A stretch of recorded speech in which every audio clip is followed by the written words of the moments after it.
God's sake.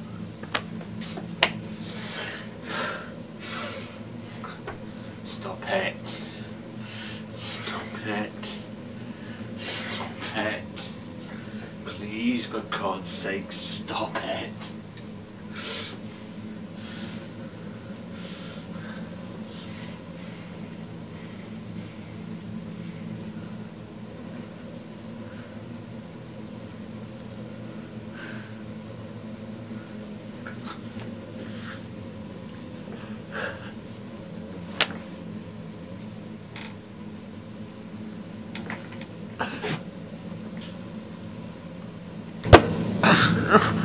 Go, please, go, go, go.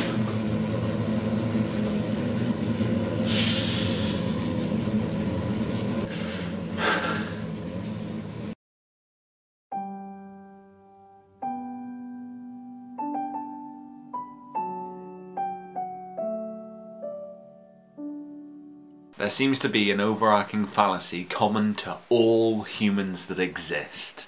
It permeates every level of our existence, creating mythologies and superstitions and endless permutations of these silly ideals in a never-ending spiral of self-congratulatory justification.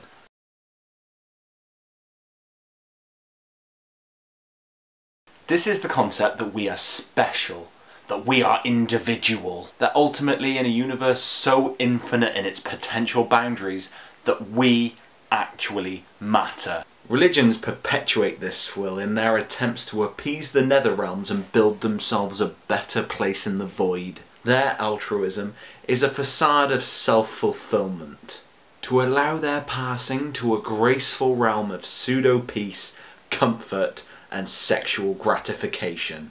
Because what would heaven be without oral aid?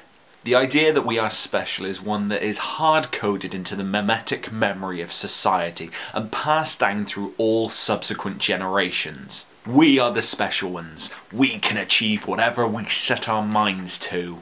So why then, for the most part, are we not the things that we dreamt of being?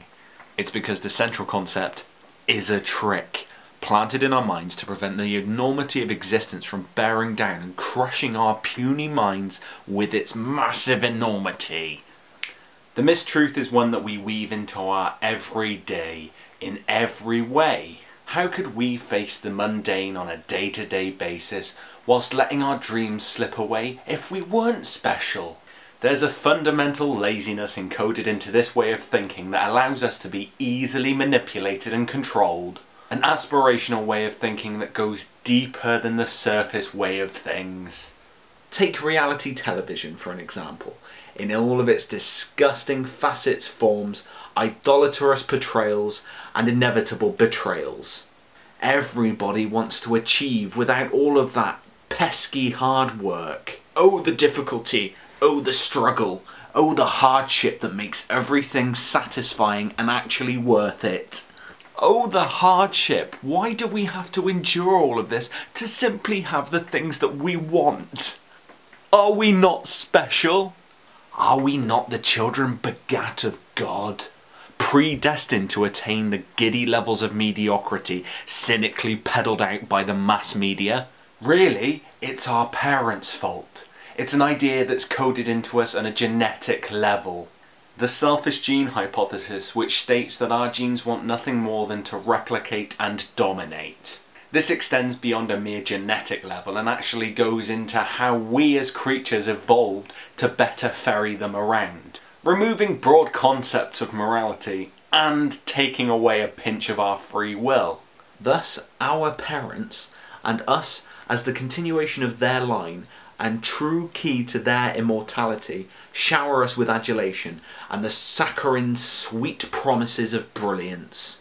Because if they have not achieved brilliance in their short and pathetic lives, then it falls to us. It's our job to attain that brilliance and thus cement the genetic permanence that their shriveled loins demand. Now, this is all background thinking and the kind of depressing ideology that drives philosophers to drink, artists to drugs, and the weak directly into the arms of those who seek to control us. But all of this ties pretty well together in terms of social groups. We all have a social group. It's generally comprised of like-minded individuals. Emotionally parasitic and incestuous on a level akin to a box of hamsters crawling all over each other. There are friends. There are extended family. People thinking in the same way, towards similar goals, about similar things, enjoying their company, procrastinating and wasting their lives together as they continue to perpetuate the illusion that they as creatures are actually achieving something. Now every social group is different, right? That's a fact. That's a thing. We're also goddamn kooky and weird and strange and interesting and cool and twee. I think by this point you know me better than that, dear viewers, and you know the point that I'm trying to get at. Deep in the bowels of your soul, you know exactly what I'm trying to say. These social groups are invariably constructed of character archetypes that everybody falls into. Television shows of a situational comedy persuasion invariably stick to these generalized formulas. They appeal to the lowest common denominator and allow the audience to relate to the characters in a way that stimulates mass media addiction. How many times have you thought that the character in a show is exactly like you? How could these genius writers have such insight into how you exactly think and how you act and how you and your friends bounce off of each other in such witty exchanges? I mean, you're so special and complicated and individual and complex. How could they know this? It's not like there's anybody else out there exactly the same as you. You're the sum total of your specific character flaws and social anxieties. How do they know? Tell me their truths. Are they wizards? Are they inconceivable archmages of knowledge? Or is this cruel and harsh truth that bitter a pill to swallow? At the heart of it, the sad truth is that we are all the same, and all of our social groups are exactly the same.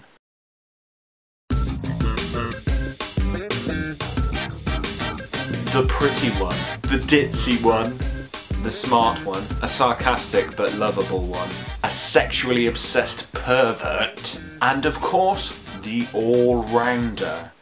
Let me guess, viewer, you're the all-rounder, and all of the other characters represent parts of your personality and character. That's simply because we all surround ourselves with people that represent aspects of our own personality. They are us in the purest form of the attractable trait. Uninhibited and bouncing around in its raw, disgusting form. A part of ourselves that can live, breathe, think, eat and That's what attracts us to these supposed individuals, and that's why we make them our friends. Common ground. It's just a shame that psychologically everyone's common ground is exactly the same. If you penetrate below the initial level of disgust with any kind of social group and probe a little deeper, you discover that all social groups are exactly the same, and governed by the same brain circuitry that dictates the social dynamics of every conceivable social situation. Everyone is exactly the same, and it's only on the surface that there's any level of difference. Disgusting, scabby, syphilitic, and pock-marked differences on the surface. Now, ultimately, what's the moral of the story when I'm inanely babbling on about these diffuse concepts? It's because, ultimately, really, truly, with all of this considered, there's only one attainable conclusion. We should all get along. We are all homogeneous compound organisms, differentiated on a minimal level by the way we dress, the bands we listen to, and the social groups that we gravitate towards. The way you feel about goths, chavs, metalheads, pop lovers, indie rockers, hipsters, grimers, punks, rappers, the funkadelic, rude boys, country girls and folk fiends, sports jocks, geeks, nerds, musicians, artists, and so on and so forth is surprisingly exactly the way they feel about you. The curious mixture of fear, disgust, envy, physical attraction, confusion, sweat and hormones. So when it comes down to it, the long and the short of the situation, and at the end of the day, and once of course you've finished adding and subtracting your own contrite, overused, cliched metaphorical clauses, just don't be a dick to people. Because we're all the same. Apart from me, of course. I'm better than you because I'm on YouTube. Right.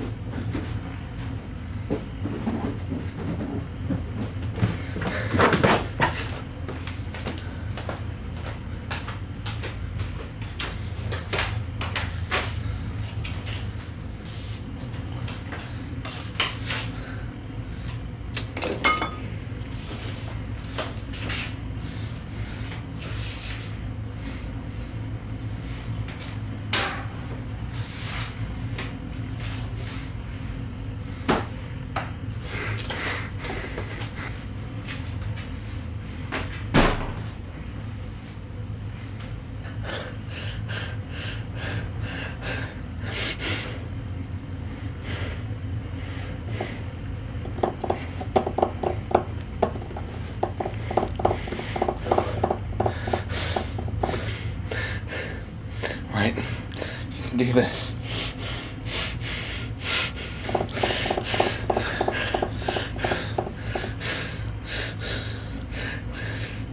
Who's laughing now?